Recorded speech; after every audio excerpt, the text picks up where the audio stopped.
Hi, everyone. I hope you can hear me okay. Tonight, we are going to be talking about how to be confident in making decisions. So thank you for joining us for this Coachinar this evening. My name is Kristin Allaben. I am the Certified Confidence and Possibilities Coach at the Forte Factor. And like I said, tonight we're going to talk about how to be confident when making decisions. Now, it seems like confidence in decisions shouldn't be as challenging as it is. If you think about what we go through on a regular daily basis, we make lots of decisions pretty easily, at least so it seems. In fact, I recently came across a stat that said that the average adult actually makes about 35,000 remotely conscious decisions every single day. And when you think of that, I'm not sharing this to be anxiety inciting here, but it's to show that you have the ability to be confident in making any decision, whether it's big or small, as long as you have the necessary information to do it. So, why are decisions so hard for some people? It doesn't matter how big or small it may seem. Some people find that making a decision can be paralyzing. They just are not ready to commit to an answer one way or the other. And then you have other people who are, excuse me, who are easy, it's easy for them to make decisions, but then immediately regret it. Even sales and marketing have coined the term buyer's remorse. There's a reason for that. I actually have a very vivid memory of one of the very first times I experienced buyer's remorse.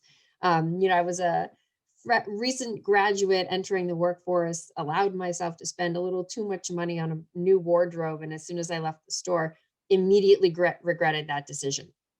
So it happens to the best of us, and it happens in very weird and sometimes unexpected places. The purpose of tonight's discussion, our Coachinar tonight, is to teach you a relatively easy 3-step process. So you will always feel like you have the necessary information so you can confidently make a decision. So before we really get into everything, I wanted to introduce myself. I'll be briefly. For those of you who don't know me, my name is Kristin Allaben. I am the Confidence and Possibilities Coach at the Forte Factor. I also serve as the COO. And the Forte Factor was actually founded by my dad, Jay Forty. So we are a father-daughter team running the company. Before I joined as a full-time coach, I spent a little over 10 years in public relations. My husband and I live in a little town just north of Boston with our 3 sons and my loud but lovable dog. So if you hear her tonight, my apologies in advance, but I did want you to know you might hear her. So let's really get started. Let's talk about how to be confident when making big decisions. And it starts with this: begin with the end in mind. Now, what does that even mean? So Stephen Covey wrote a book, 7 Habits of Highly Successful People. And this is habit number 2. Always begin with the end in mind. You cannot confidently move forward until you know where you're going. That's basically what this means.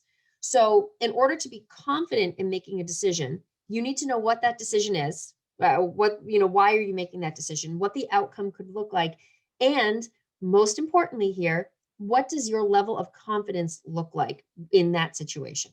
You have to know where you're going. Otherwise, you'll never know that you've reached it. You'll never know if you've achieved a goal. You'll never know if you've reached the desired outcome that you want, because you've yet to identify what that is.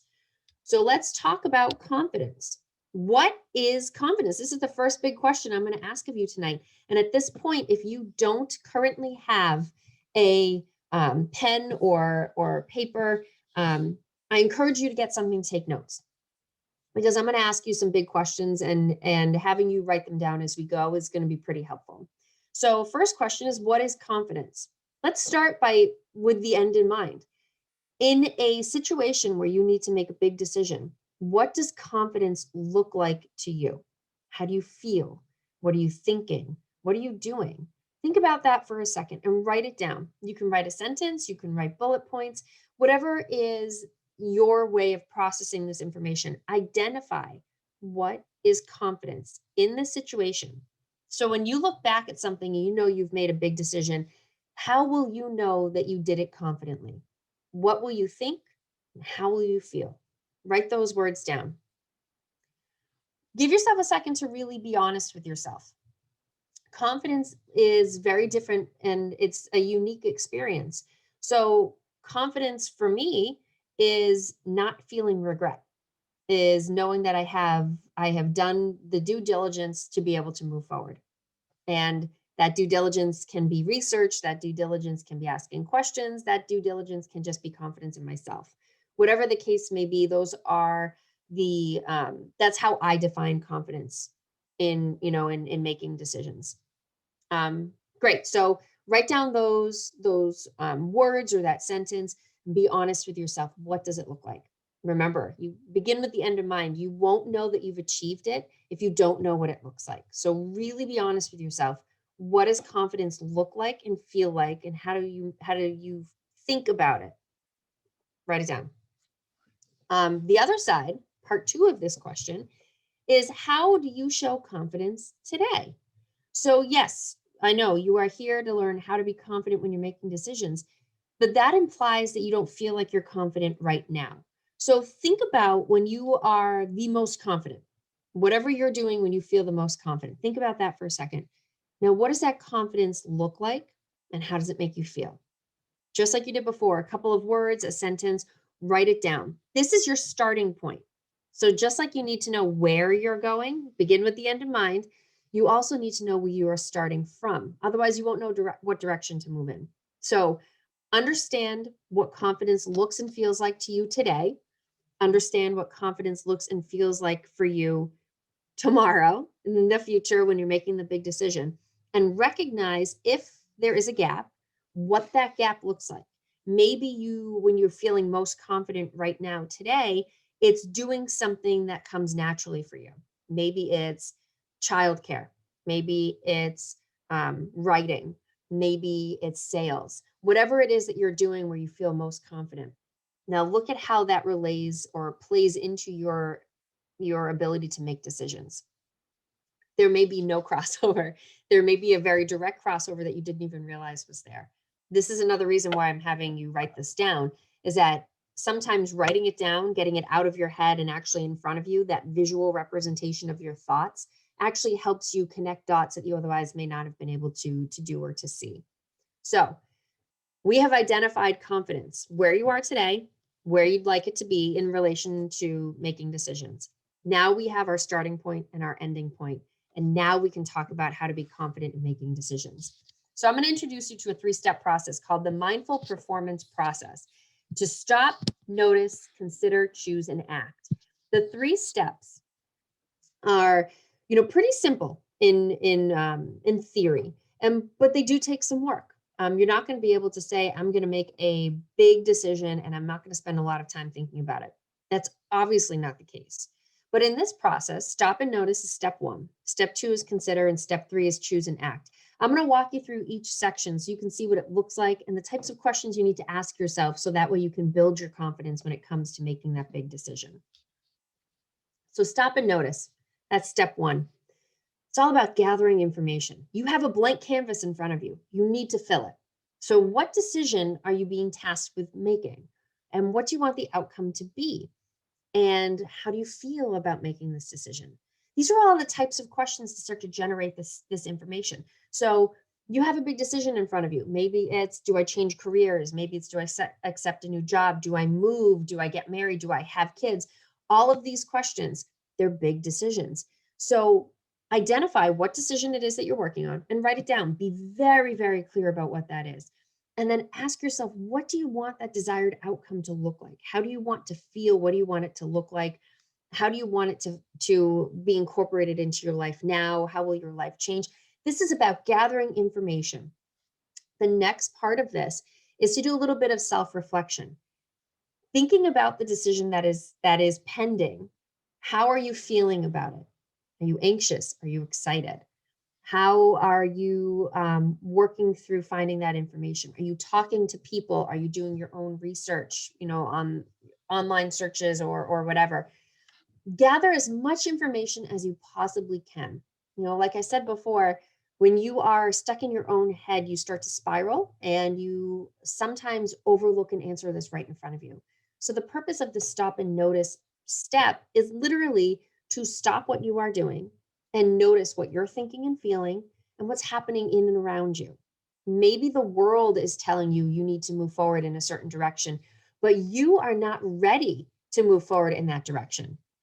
Maybe, um, maybe you are being told that a new job is available to you, but you aren't even sure if you want that job. Recognize these decisions and understand how you're thinking and feeling about it. And this is going to make a very big difference in how you move forward in your next 2 steps. So stop and notice. Stop what you're doing. Notice what you're thinking and feeling. Notice what's happening in you. How are you responding to the situation? Like I said, do you feel anxious or excited? Are you the way you're showing up to your day to day with your family, your friends, your colleagues at work? Are you showing up better, or is it impacting you in a negative way? Think about all of this and recognize it. And once you do that, you'll be ready to move on to step number 2, which is to stop and notice. To consider. You want to explore every option. Now, this, in my opinion, is one of the most challenging steps because you are being tasked with no emotion here. You need to remove emotion to really allow yourself to explore every single option available to you. So if you let your emotions get the best of you, you will automatically cross off ideas because you don't think it makes sense, or it would impact too many people, or it's not the desired outcome. That is not the purpose of this step. The purpose of this step is brainstorming. So spend some time asking, what options exist for you?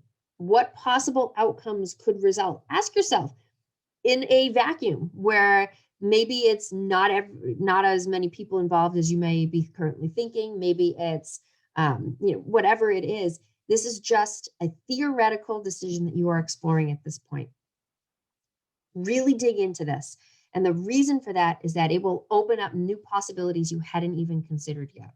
And some of those you may have not even thought possible, but now that you see them and you've taken the time to stop and notice yourself and your world, maybe you see now that these options actually could work out. And you were so quick to dismiss them before, but now you have a little bit more information. So this step is the shortest for me to explain, but will probably take you the longest amount of time. It's about brainstorming, thinking about every single possible option, writing it all down. Start with you first. Ask yourself, this decision that I'm being faced with, what outcomes could possibly come from it if I did X, Y, or Z? Exhaust your own ideas. And then if you feel confident enough, there's that word, invite someone else to be part of it. Ask them, if you were in my shoes and you had all of this information in front of you, what do you think I could do? What do you think the options would be? And start to build more ideas. And maybe those other people that you tap into could share something you yourself had not even thought of yet. So consider is about brainstorming. Now, at this point, you've stopped and noticed, and you've considered. We're moving on to step 3, and this is the really big one. It's decision time.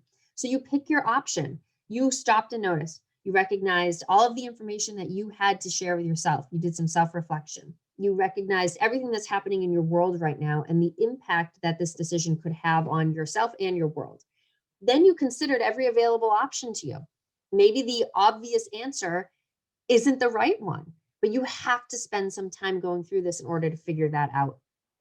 Then it's time to pick your option. This is step 3, choose and act. So you look at this list that you've created and you say, okay, option D that I came up with sounds like the one for me. Wonderful. Why? Ask yourself why. Don't just pick one and say, this looks good enough. You need to recognize that at this point, you should feel confident enough that you're picking the right decision for you because you've stopped and noticed and you've considered. Then you want to commit to it. So one of my favorite questions in coaching is a scaling question. On a scale of 1 to 10, what are you thinking? How are you feeling? How committed are you to this? And let me tell you my guideline. If you commit to action and you say that you are committed at a level 6 on a scale of 1 to 10, you are not committed enough and you need to ask yourself why. Maybe it's not the right option. Maybe you're not feeling it right now and you need to come back to it and revisit it at another time. Really figure out why. This comes back to that self-reflection. Go back to the stop and notice questions. Figure out why you aren't committed to the option that you identified and you picked. Anything under a 7 needs to be revisited, because if you aren't committed to making it happen, it's never going to move forward in the way you want it to. Remember, begin with the end in mind. If you know that you want a confident decision to be made, like I said, my confident decision, how I define that is I have no regret. I made a decision and I have no regret. That is how I identify success. That is confidence in decision making for me. If I am not committed to something at least a level 7 on a scale of 1 to 10, then I know I'm not going to have 0 regrets making a decision. So think about it. And then you're going to put it into action by making a plan. Now, here's the really cool part. When I say make a plan, I don't mean some grandiose gesture or some big event. This can be lots of mini steps along the way that ultimately move you toward that final decision to be made. So it could be something like, today I'm going to call a realtor if you're thinking about moving, or if you're thinking about a new job. Today I'm going to update my resume. These are little achievable mini goals that help you feel motivated, stay focused, and keep you moving forward. So take some time here too. Identify if you know where you are and where you want to be from a confidence perspective. So now you need to figure out, how do you move from where you are in the ability to make a decision to actually make the decision happen? And then there's the follow through. So this is great. You've picked an option, you've committed to doing it, you're at least at a level 7. You've decided you're going to put it into action. You've created an actionable plan with lots of little achievable mini steps to help you stay motivated and focused. But then how do you make sure you hold yourself accountable? A lot of people struggle with this. So my guidance as a coach is to find an accountability partner. Ideally, you want someone that you can trust, who you value their thoughts and opinions, but you also don't feel like you owe them an explanation. They are someone who will help you stay focused on helping you achieve what you have decided is your goal, your ability to be confident in making said decision. If you are unable to find this accountability person in a friend or a colleague or a sibling or a partner or spouse, then consider looking for a neutral third party like a coach. An accountability partner makes a world of difference because there's no judgment. What they're asking you is, you've committed to doing something. Are you doing it? What can I do to support you? And that is what an accountability partner is all about. So begin with the end in mind. Identify what confidence looks like to you when you are making a really big decision. And then figure out where you are today. Recognizing the big difference between the confidence level today and where you want it to be is going to make a big difference. And here's what that 3-step process did for you. It just gave you the information you need to feel confident, which is amazing. If you walked into a store and needed to buy a new wardrobe, similar to my story I shared at the beginning, if I had gone in there knowing that, X number of pants and Z number of shirts were going to cost a certain amount of money, I probably would not have felt such regret leaving the store later. But I didn't do my due diligence. I didn't stop and notice. I didn't consider. And I definitely skipped the consider part, because the choose and act, I jumped right ahead to step 3. I decided this needed to happen and I went and did it and regretted it. Now, something to keep in mind here is this decision-making process I just shared with you, the mindful performance process that Jay, our founder, created, is all about being very aware of you, self-awareness, and aware of what's happening in your world awareness. This process can be used in any aspect of your life. Any decision that you need to make, big or small, this process can help you do it in a way that makes you feel confident, that lets you know that you've made as informed and intentional decision as you possibly can, because you've taken the time to really understand what decision needs to be made and what you want the outcome to be. You may find that you struggle the most with what you want the outcome to be. Maybe you're given the opportunity to move to a different state or a different country, and the implications are, okay, you leave family and friends.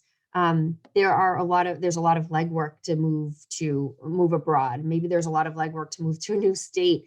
There's a lot of information you have to gather before you can feel confident that you're making the right decision. And here's another important thing. in this entire process. I mentioned the words self-reflection, self-awareness.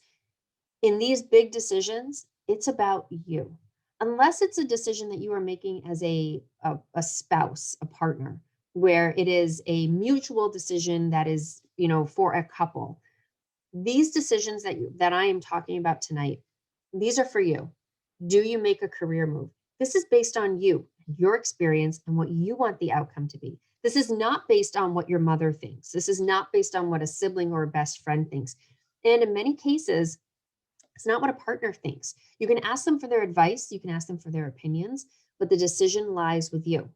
So stop and notice. This is a really crucial first step. You have to understand what is the decision that you are actually being asked to make, because sometimes that decision might not be so face value as you think it is. Should I move?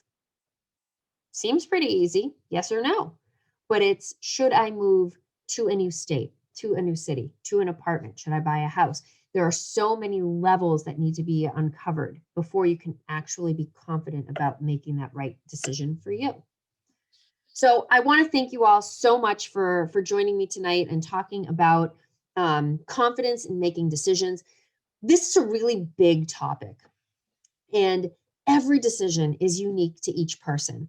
So what might feel like a small decision or an easy decision for one person can feel like a mountain for someone else. So whatever decision you are currently facing or know that might be looming in your future, consider getting some practice with this process. I'm actually hosting a group coaching event tomorrow, and I do have some seats available on how to make confident decisions. So this conversation will continue. And tomorrow, what we'll be doing is actually bringing our own situations to discussion. For those of you who aren't familiar with group coaching, unlike one-on-one coaching, where you would speak with me directly for an hour and we'd go through a variety of situations, this is about 10 people that join, and everyone has the opportunity to speak if they want to.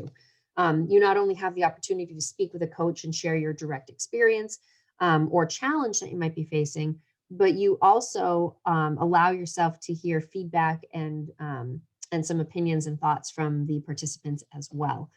So it's a pretty unique experience. It's a great way to introduce yourself to coaching if you've ever been interested in actually pursuing coaching, but not quite sure you want to take that first step. This is a really good way to dip your toes in the water. So like I said, being confident in making decisions, I just shared with you this relatively simple 3-step process. It takes some practice, and it definitely is helpful to have some guidance in going through it with some big decisions. So please feel free to sign up on our website at thefortefactor.com on the Coachinar's page, which you can find underneath the leading edge dropdown. Please, I encourage you to sign up. Please feel free to send me any emails if you have a specific looming decision that needs to be made and you're just not really sure where to start. I can help. So send me a note. The next Coachinar will be next month, April 14th, same time, 8 p.m. Eastern time. And we're going to talk about how to be confident in your own skin. This is something that I'm starting to see trickle down to very, very young children. And I am a firm believer that it's because we as adults are frequently not comfortable or confident in who we are. Whether this is a boomer mentality, and I say that with love, because I do know that there are a lot of generational differences where you're told to kind of suck it up, rub some dirt in it. This is about recognizing who you are and embracing that so you can show up bigger and better to your world. So keep that date in mind. Registration will be up on that on our website tonight for that if you want to sign up now. But otherwise, like I said, feel free to email me if you have any questions or if you want to continue the conversation. Definitely check us out on our website. We've been updating that pretty regularly. We actually have a couple of new possibilities coaching programs. So I encourage you to take a look at that as well. And we are on just about every social channel you can think of. So follow us on LinkedIn, Facebook, Instagram, and Twitter. Thank you again so much for being here tonight. I really appreciate it. I hope this 3-step mindful performance process has given you the confidence or the motivation to say, yes, I can do this. I will be confident. Remember to check in with yourself and always be honest on what you're thinking and how you're feeling. Because without that information, without knowing your starting point, and without knowing where you're going, that end point, you're just going to end up driving around in circles. Thank you again so much for being here. Best of luck, and I hope to talk with you soon. Bye-bye.